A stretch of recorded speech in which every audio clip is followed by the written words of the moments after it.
Well, good afternoon, everyone. Some logistical things before I kick things off.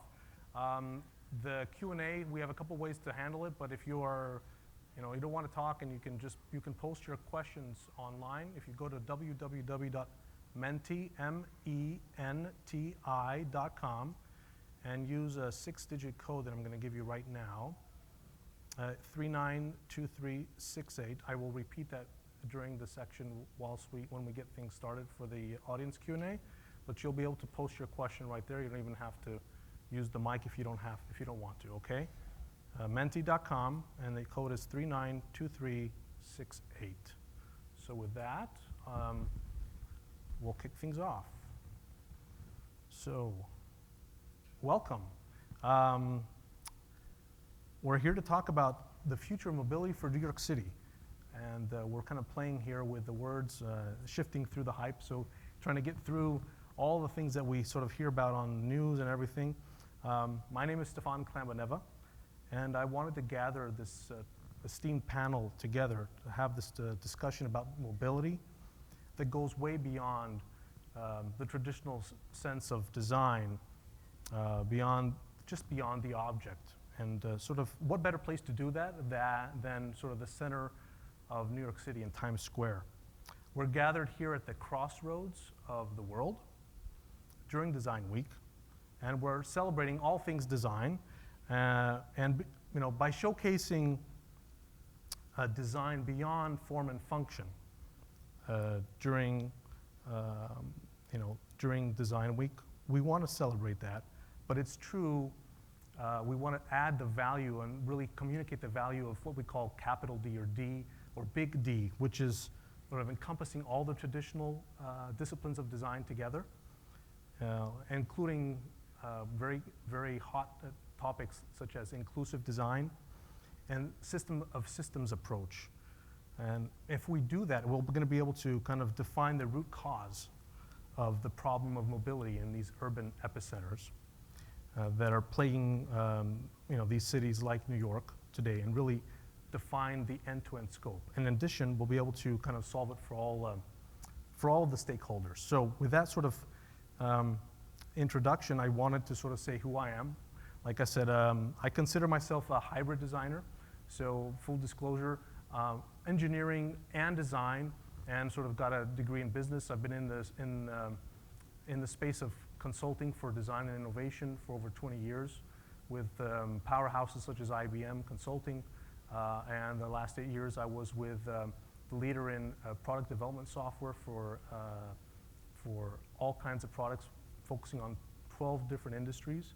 But I've had a passion, I think like a lot of us share on this panel, to focus on what the future of mobility might be. And it stems all the way from when I won a small competition of what would you do if you're mayor of Athens for the day back in Greece 40 years ago or so maybe.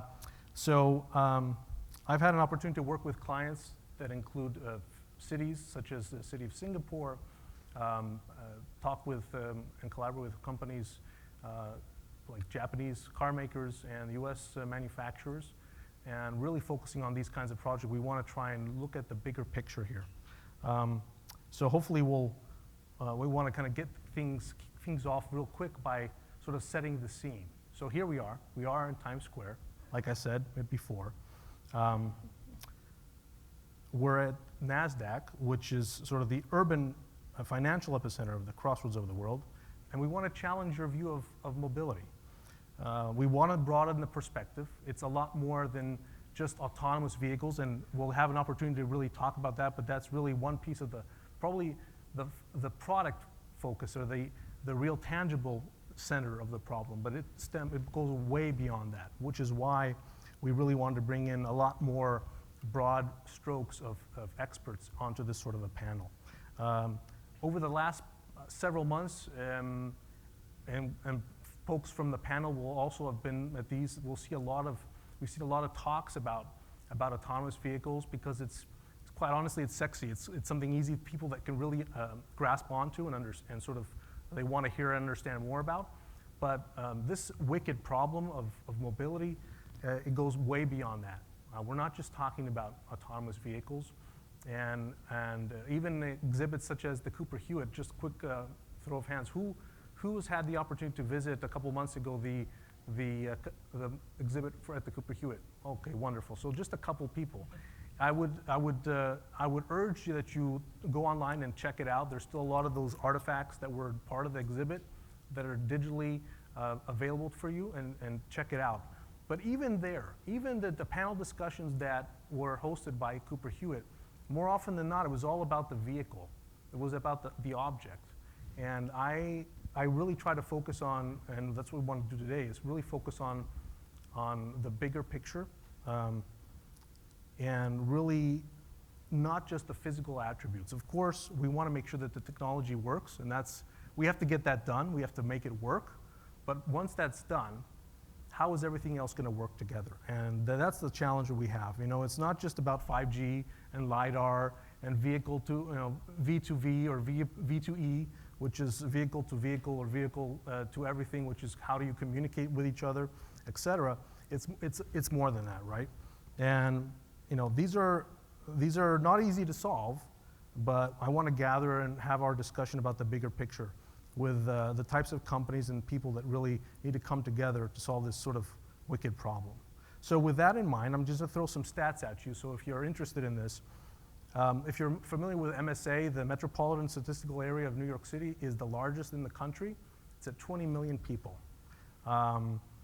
The gross metropolitan product, or the amount of money that gets generated in New York, $1.6 trillion, first nationally, even though we talk about the West Coast and Silicon Valley as a high contributor. That's true, but New York, because it's even bigger.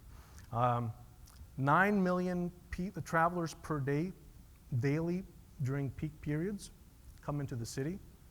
That's 47% of urban population in New York. And of that, peak period vehicles are 7 million per day. So start to think about how many cars that is in the city. It's insane. A couple more things. Department of Sanitation, largest sanitation department in the world, with 7,000 vehicles, 2,300 general collection trucks, 275 special collection trucks, 450 street sweepers, salters, the list goes on and on and on. You can imagine. So that's just the Department of Sanitation. We start to talk about MTA, 1,762,565,419 people rode the subway in 2015. Almost 6 million per weekday average. 7th in the world, behind with Beijing, China at 3.6 billion annual, just to give you some context.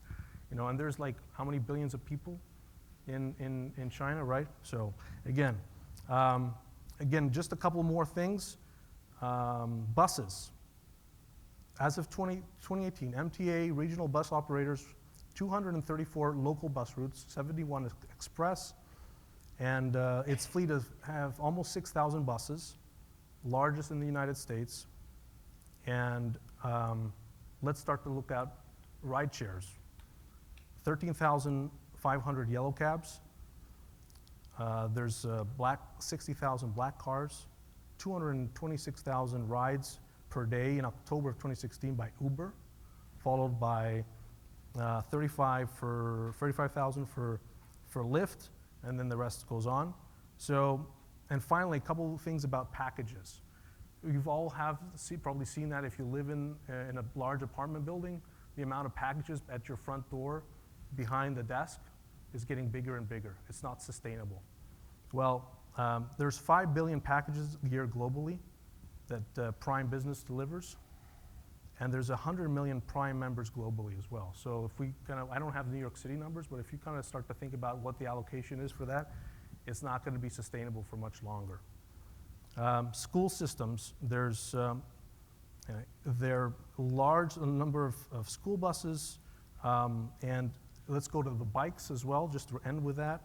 12,000 bikes for City Bike, 750 stations, 60 neighborhoods, over 150,000 members. So nearly 800,000 New Yorkers ride a bike regularly. Of that, estimated 500,000 cycling trips are made each day in New York City. So with those kinds of stats, you can imagine what we're dealing with. So with that introduction, I'm going to kick things off. Hopefully you got that sort of alphabet soup of numbers. That's sort of the by the numbers of New York City mobility. So we look at that, and this is an image that was shared courtesy of the Cooper Hewitt, visionary mobility of the future for New York. Some other images.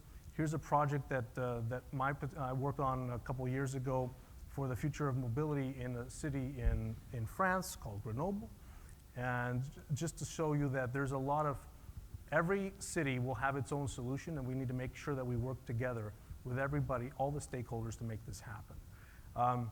Finally, this is sort of a schematic, and this is using London as an example to get you thinking about a solution for mobility.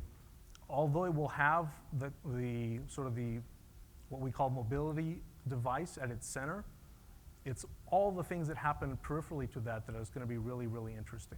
And that's why we need to make sure we look about the systems approach. So with that in mind, I'm going to turn it over to my esteemed panels and sort of have them introduce themselves real quick. So starting from left to right, I'm going to introduce you to Ed. Ed? Thank you, Stefan. Really a lot of interesting data and information packed, which is quite overwhelming to think about like how the city operates. Yeah. But so my name is Edward Laganis. I'm the Director of Design Engineering at Smart Design. And Smart Design is one of the many firms out there that is taking on the challenges of working with some of the major automotive brands and even cities like the city of New York. We're currently working on a project with the city of New York right now, where we kind of, our heritage as a design and innovation firm is rooted around inclusive design, is design for all, design around people. And so we use sort of that methodology and that being our ethos to kind of research how do people move, how do people walk around. And we kind of go through the entire design process by pulling out those insights of what is really at the core of the ideal user experience, and then we step through all the solutions and prototypes and things we want to test. And where someone like me comes in, and my background in engineering and also in business, is how do we make this real? So we don't want to be one of those design firms that tends to kind of stop at the high level discussion and deck. We actually want to build things. We want to prototype things. And probably one of the things we're most known for in the city of New York is the Nissan taxis that you see driving around these days. At the time, it was called the Taxi of Tomorrow project when we partnered with the city of New York, and Nissan is actually what's on the streets today. I believe at the time we had over 160 design suggestions at the end of our prototyping and design phase to have Nissan implement into the design of a taxi. And what we did is we followed basically not just passengers and did really sort of qualitative research of passengers, but the drivers themselves. These guys who sit in these taxis for 12, 16 hours a day and making sure the experience is as good for the driver as it is the passenger. And out of those 160 design suggestions and concepts, I believe Nissan incorporated 80 of them, which is unheard of coming from a design firm. But things as simple and as like vacant, not vacant on the back was an easy thing to understand, or the idea of a glass roof so you can look up at the skyscrapers.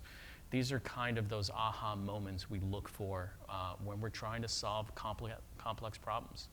And hopefully, we're currently doing that today when it comes to mobility. Wonderful. Thank you. Henry? Sure. Thanks, Stefan. So I'm Henry Greenidge. I'm actually from Brooklyn, New York. A little bit about me. I've been working in mobility for about 10 years now. I started my career in Washington in the Obama administration, first working at the Federal Communications Commission, and then at the United States Department of Transportation. I then moved on to the White House, where I worked on transportation issues, found my way back home working at New York City Department of Transportation and ultimately the mayor's office, and have been at Cruise now for about a year and a half. So this is a topic that I just love. I've been doing it for so long. GM Cruise, well actually Cruise, we actually just renamed ourselves 2 weeks ago. So Cruise is a company that is focused on driverless cars. What we are seeking to do is to launch a driverless rideshare company. So we consider ourselves like the rideshare 2.0. Today you have services like Lyft and Uber. What we say is we're more like a Via in that we are focused on shared rides.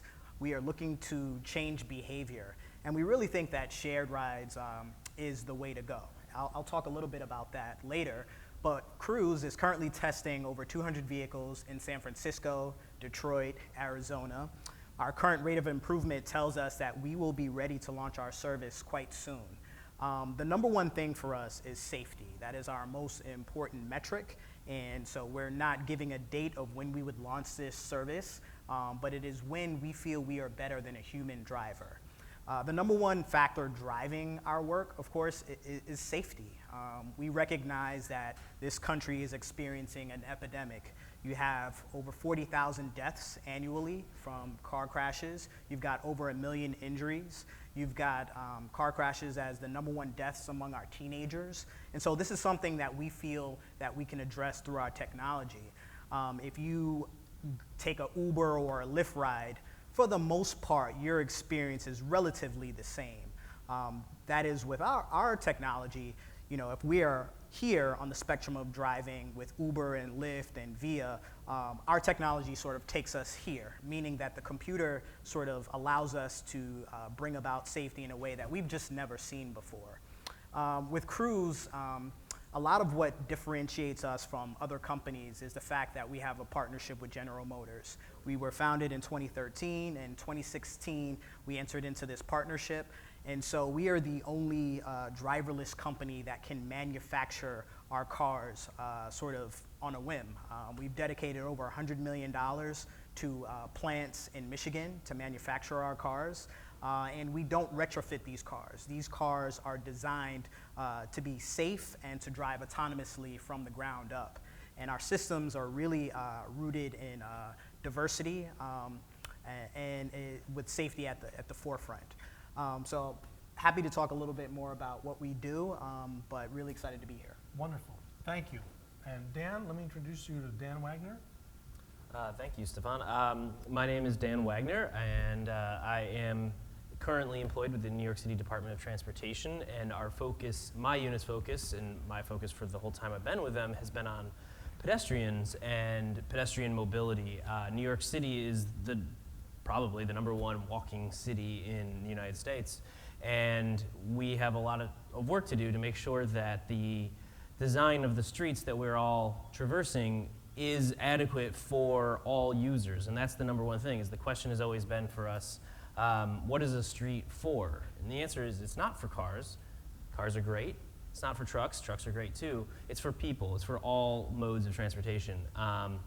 And what, you know, this picture embodies all the things that are happening. This is just 7th Avenue and 34th Street, where we took a lane of traffic last year and rededicated it to the pedestrian space with those blocks, just because the pedestrian congestion walking south from Midtown to Penn Station is so dense and so immense that you can't get anywhere comfortably, and this becomes a challenge of mobility. This becomes, how do I get there? I have personally found myself walking in Times Square one time where I felt threatened for my life because there's something let out and there was a barrier in the way and it wasn't allowing pedestrian egress to be able to move about in a comfortable manner. And you know, that's a level of panic that we don't want the citizens of New York City to be experiencing.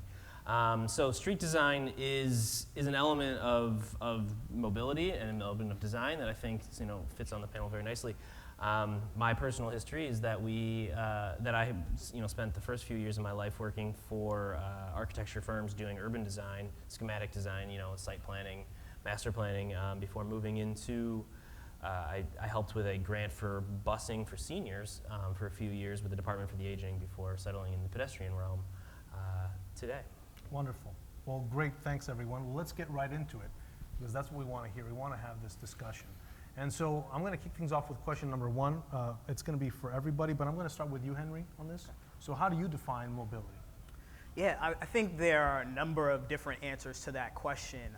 For me, and this is part of what drives my work at Cruise, I think mobility is really the access to opportunity. And I think what largely frames our work is this sort of understanding that, you know, you have to look at the history of mobility. In order to really provide a solution for our future, you have to take a look at how we got here. And so what I mean by that is, in our country, there's sort of this unpleasant history with sort of mobility and transportation.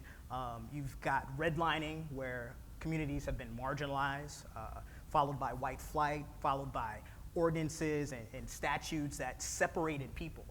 There was this idea that racial harmony could not exist, and people were separated. In New York City, we had planners as legendary as Robert Moses, who destroyed communities with expressways. And so I think first understanding where we came from is really important to designing and planning for the future.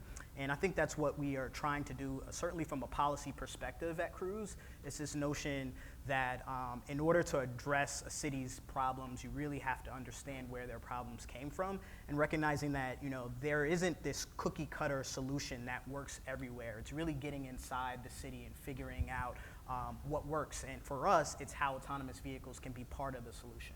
Fabulous. Dan, I like you. I mean, based on what Henry mentioned, please kind of enhance from a DOT perspective. I think would be very I mean, sure. For me, when I think of the word mobility, I actually go down to accessibility, and I'm thinking about somebody who has to use pedestrian ramps, who needs to have visual guide strips to be able to find their way around New York City, outside of their car, just on the sidewalk, through crosswalks, and focusing, the ADA requirements that the city is trying to get. They change the wording every few years, and then we have to spend 29 years catching up. But we're trying to do that, and that is accessibility is my number one thought when I think of mobility. So I'm not thinking about cars. I'm not thinking about expressways that have destroyed neighborhoods. I'm just thinking about trying to get across the street, trying to walk down the street. It should be a realm of friendliness for anybody who wants to use the street.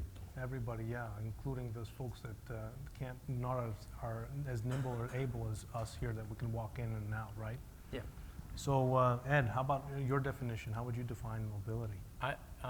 This is an interesting question, because we actually talked about this before, and I guess to answer this question directly is, how do I define mobility? And I think is the ability to have the freedom or the access to multiple modes of transportation, but on a basis that does not affect my fellow human, right? So here just from not to get into a political discussion, but we feel in this country that we have this right to drive our giant SUV through the streets of New York. And it doesn't matter how much we clog up the streets if I don't have any passengers in my 7-passenger vehicle. But we have to remember the right to drive is not actually a right, it's a privilege. It can be taken away. It's not written in the Constitution.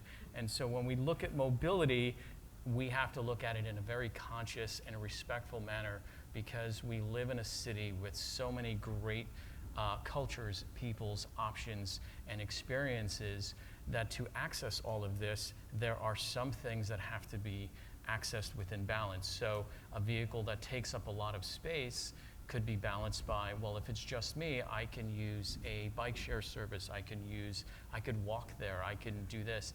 It's more conscientious of my surroundings and the time of day and where I'm going. And having that ability to know that, and the access to multiple options, be it a bike, be it a subway system, be it even ride-share services, knowing that I'm doing my part to make the city breathe and run better, is how I define mobility. Fabulous. Well, I think that's gonna segue go into the next question I have, which is gonna be for Dan. Why do we need these new disruptive modes of mobility? I mean, again, people are changing. There's a new kind of generational shift in terms of talk about ownership versus sharing. So kind of give us some questions and some thoughts on sort of the disruptive modes of mobility, or not. Yeah. So I guess one of my biggest issues with this question is the word disruptive. Mm-hmm. I wouldn't actually suggest that pedestrians are disruptive or that bicycles are disruptive. I think that they're the opposite of that. walking has been around before any of these other modes of mobility existed. It's the oldest transportation. And bikes, the first cars were literally built out of bike parts. So I think that if we want to embrace the new disruptive modes of mobility, that's great, but we do need to make sure that we are not abandoning any of the methods that we've had that have worked for the entirety of us being on 2 feet. So it's important, it's important that we make sure that we don't abandon anything and that we don't block it. Again, a street works for bike lane. Protected bike lanes are great because we want to make sure that it's safe for a biker. And a bus route is great because we want to make sure our buses are actually moving. But we also want to make sure that we are leaving the space required for the pedestrian or for somebody in a wheelchair or somebody who needs to use a rideshare service. They need to be able to get in and out of that rideshare service needs to be able to get to them and then go on its way at the same time. So it's a balance. Absolutely. And what was old is new again, right? Henry? Oh, sure. So why do we need new disruptive modes of mobility? I think the answer to that is because so many people have been marginalized and left behind by our current state of mobility that we have to go in with this technology and figure out ways to sort of change that. Now, at the same time, I will say, we at Cruise, we don't consider ourselves a disruptive transportation company. And I think it's a bit of semantics, but it's also the sense that we believe that partnerships with local governments are key to our success. We're not going to go in and just deploy our vehicles and sort of operate the way we want to. Part of being this rideshare 2.0 is taking the best practices, but also the lessons learned from other companies who have done rideshare and doing it in a way that works better for our business model. And so we don't consider ourselves disruptive, but we also recognize that many people have sort of left behind, and it goes back to what you're talking about. There are so many folks, including those who are wheelchair, who are bound to wheelchairs, those who suffer from autism, those who've been left behind because they're elderly, so now they can't drive, or those who are younger and they're too young for a driver's license. So we're trying to come in and thread that needle and really provide a solution for those who don't have one. Great. Well, I'm just going to add one more point for Ed. Ed, you worked on the OXO brand, and Yes. Give me a little bit about how that could translate into sort of this new looking at inclusive design for mobility. So for those that don't know about OXO, the housewares company, the original sort of premise behind the brand came out of a retired executive and entrepreneur from another housewares brand who was trying to watch or observe his wife using a very dated but very sort of commodity item, a potato peeler, while she was using that to bake. And she saw how she struggled because she started suffering from rheumatoid arthritis. And so the concept started with him calling the founder of my firm in the middle of the night, because he was in a different time zone, and saying, does nobody make tools that are for these more sort of edge cases?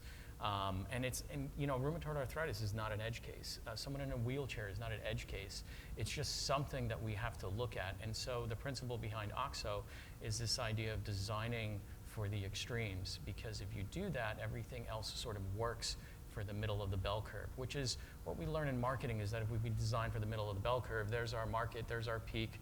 But if you look at the area under the curve, if we tend to look at people who have trouble or accessing mobility right now, and we solve for them, and we look at people who may have just one form of mobility, and they may either be frightened or not have the financial means to access another form of mobility, then we cover everybody in this entire city and the planet. And so that's sort of the premise of universal design, and we apply that to projects in the medical space, consumer products, and transportation in our firm. It's at the core of our thinking and design process. Excellent. So going on to question 3, this is going to be for Henry to start off with. So Henry, what do we need? I mean, was this shared mobility our only option to free up our overutilized sort of infrastructure? Yeah, I don't think it's the only option. We think we are one option. So we think that a shared model that is electric and autonomous gives us the most benefits. And so that's sort of why we're focused on developing this rideshare service. But I think it's challenging. You know, quite frankly, we're not at a point where folks, especially in these major urban areas, are used to the shared ride system. And we have to change our behavior. I do think it's possible. We've done it before. We've done it with smoking. We've done it as it relates to cars with seat belts. And so I think through education, starting with our young people, and explaining why the shared ride model works, I think that's sort of where you start. I don't think we're as far away as some may think we are. But I do think it is one particular solution. I think we at Cruise are looking for different ways to partner with other modes of transportation as well that can also serve as solutions. Excellent. So going from Henry, I'm going to ask Ed to sort of chime in here. I'm going to add a little bit of a sort of a twist to this. When we talk about shared, how do I look at that, and we can obviously share mobility. You know, we have VIA where we get in and somebody else gets in and somebody else gets in, but we could be sharing the same mobility device with other things. How about multimodal sort of mobility? So why don't you give us a little bit of thoughts on that? Yeah, I mean, so, you know, we look at multimodal mobility as the only solution because you have mobility solutions that don't necessarily work. I talked to you a little bit about my commute, and, you know, I have access to a train system that is pretty much 24/7. For others, they don't. So you have this, you know, more centralized train system that will bring you on a less frequent basis from maybe a far suburb into the city, and then you have the last mile problem. And it's the last mile problem which is at the root of a lot of our congestion through Uber and other services that are not being shared, that are the single use. And if you look at the stats, I believe in New York City, I think it's 22% of Uber rides in New York City are Uber pool. And if you think about it, think about the insanity of a train station pulling in at rush hour, and it's completely empty, and that full subway platform, only about 10% of those people enter the train, and we let the doors close because, well, you know, I don't want to stand, or there's someone sitting in that seat too close to me, and the train pulls off. That's literally the mentality that we have when it comes to ride sharing. And I totally agree with Henry, to your point, is like this is a behavioral design problem. When we did work for Ford for their dynamic shuttle, which became Chariot, you know, some of the things that we implemented was these little rewards. So when someone gets into the vehicle, you get a notification on your app and the ride gets slightly cheaper. So it's this gamification, these little tokens that say, good job, you're doing your part. And by designing the user experience, we can change behavior. But we have to kind of look at this as just one of many things in the system that we have to sort of tie together because, you know, the sharing concept of Cruise is a brilliant way to deal with the Uberization of New York City. Like the amount of Uber and Lyft cars on the streets is not helping us. It's actually bringing down the average mile per hour in city streets since Uber launched. And if you look at the stats, it's not going to get better. It's going to get worse unless we address this. Yeah, I mean, the New York City bus system is infamously the slowest bus system in the world, like, or at least in the country. And that also goes to, and this is getting a little away from design, but my traffic modeling when I'm working on a project, we still can't create congestion when we want to work at an intersection or a corridor. And I have done a traffic model, and then I go out to check it, and I've stood there, and I've looked at all the cars going by, and you know, it's a little vague, but like you can kind of guess which one's an Uber or a Lyft driver who's, you know, sort of circling the streets waiting for a hail. And I'm sitting there staring at them going, these cars shouldn't be here.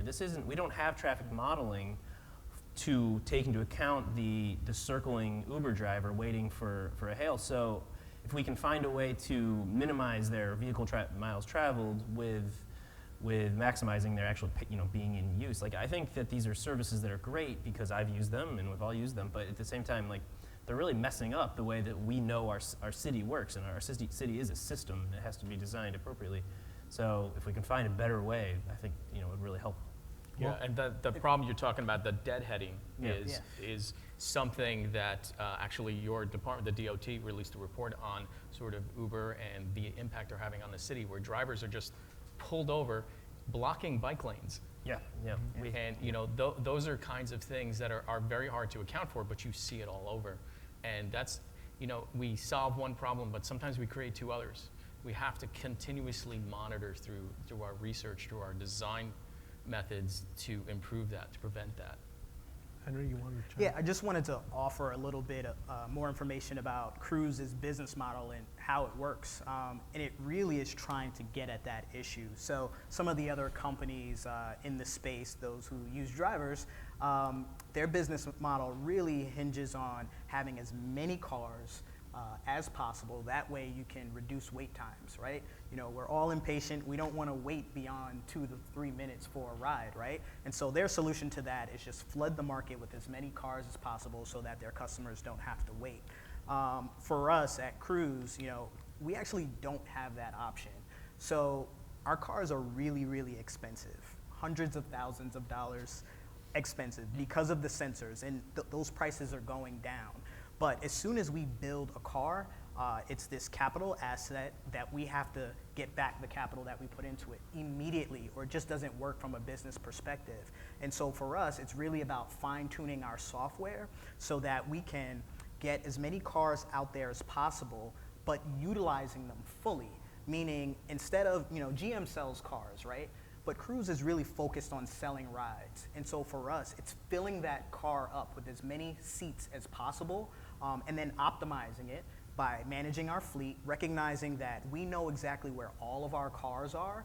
Not only that, our cars are connected, so they know where each other are. And so through that, we're not going to have the issue of cars just driving around empty.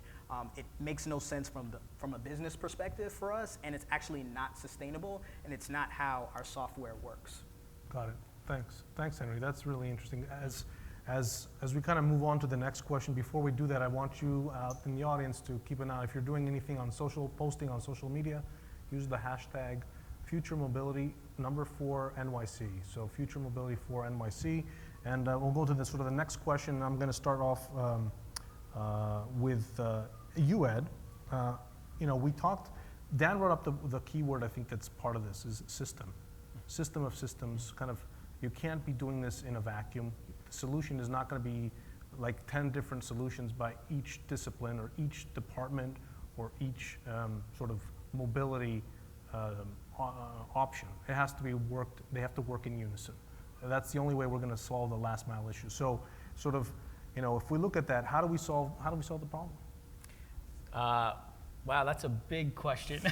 How do we solve the problem of our urban mobility? I think one of the keys here is that there are a lot of systems involved in the system of systems. You have the government, you have pedestrian, bike, car, you have services, you have construction, you have all kinds of things going on at the same time.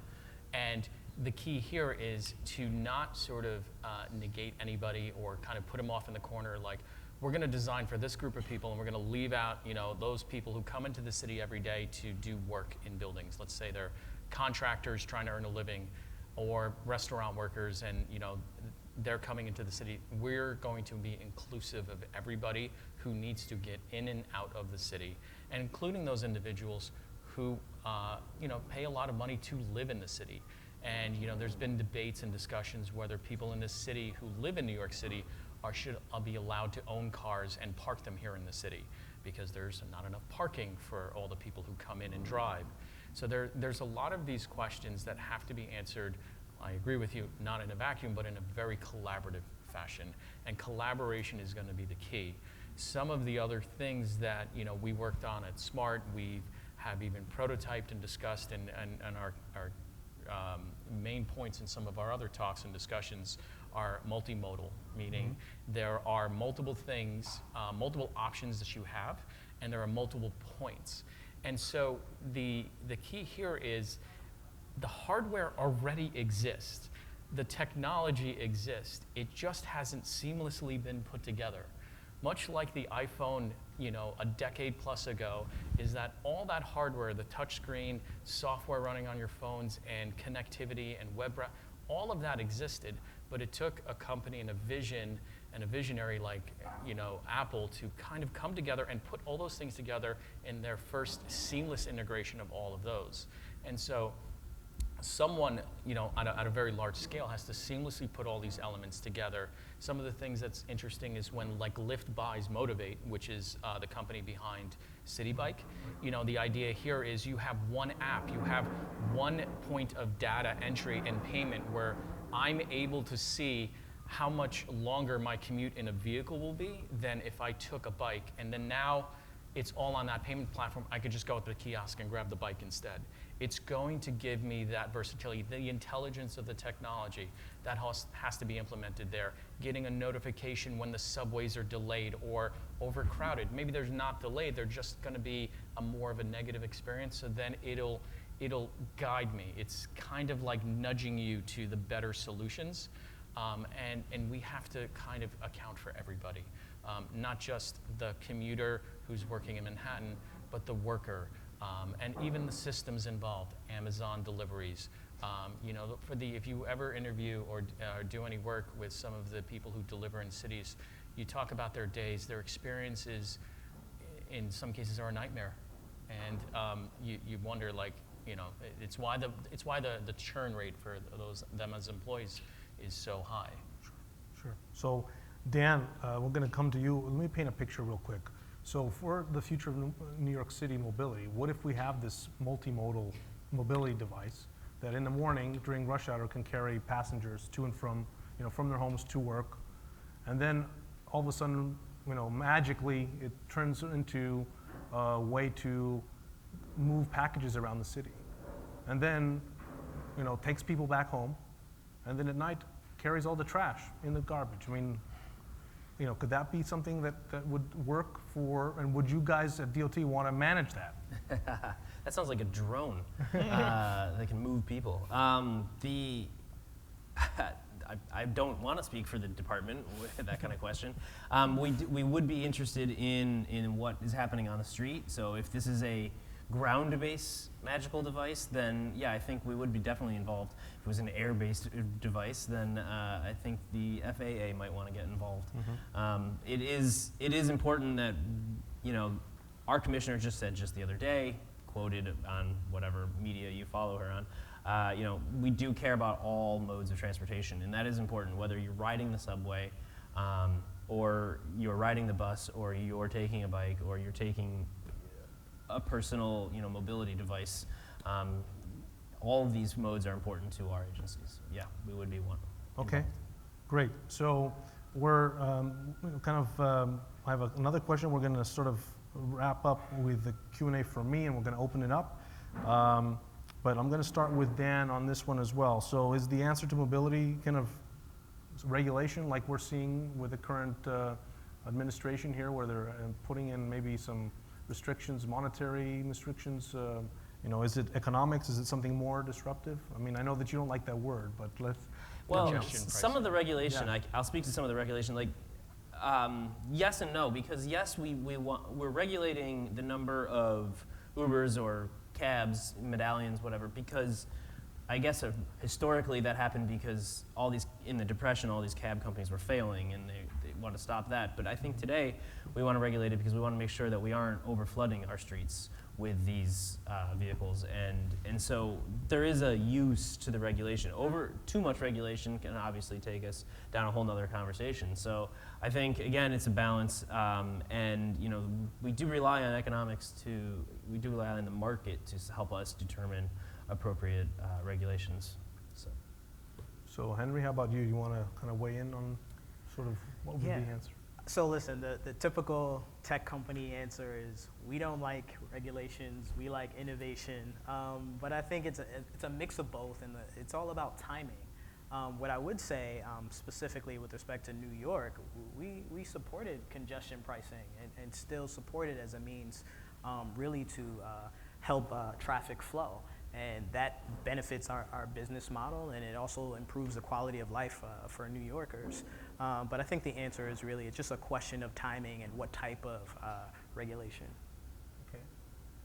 Ed, anything to add? So I think it's a little bit of all of the above. So I don't support regulation without a solution. So one of the most negative impacts to the user experience is to regulate and say, hey, during this time, I have to spend an extra however many dollars to drive into the city, or I can't do this, but the city or design or whoever's implemented it has not provided me with a solution. Right. So if you're going to regulate, then design the solution to pair with it. And then the economics behind it is about accessibility or introducing the idea. You know, that's the point of a freemium economy with a lot of the apps or services we may have signed on to and maybe pay for now because, you know, hey, you know, it's a great way to get me to try something, and now it doesn't cost me anything, but in a few years it may. I think these are great ways because, like I mentioned before, I think a lot of the hardware, the software, even the people exist to solve these problems, or at least make them better than what they currently are. But what we need to do is kind of come together and kind of implement all of these.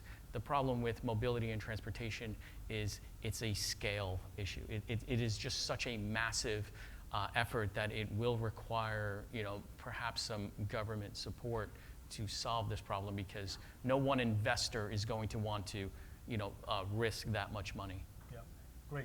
Well, this is good. I'm going to take some questions from the panel. There is one that I'm a little biased towards that you just sort of teed up for. I'm going to ask it.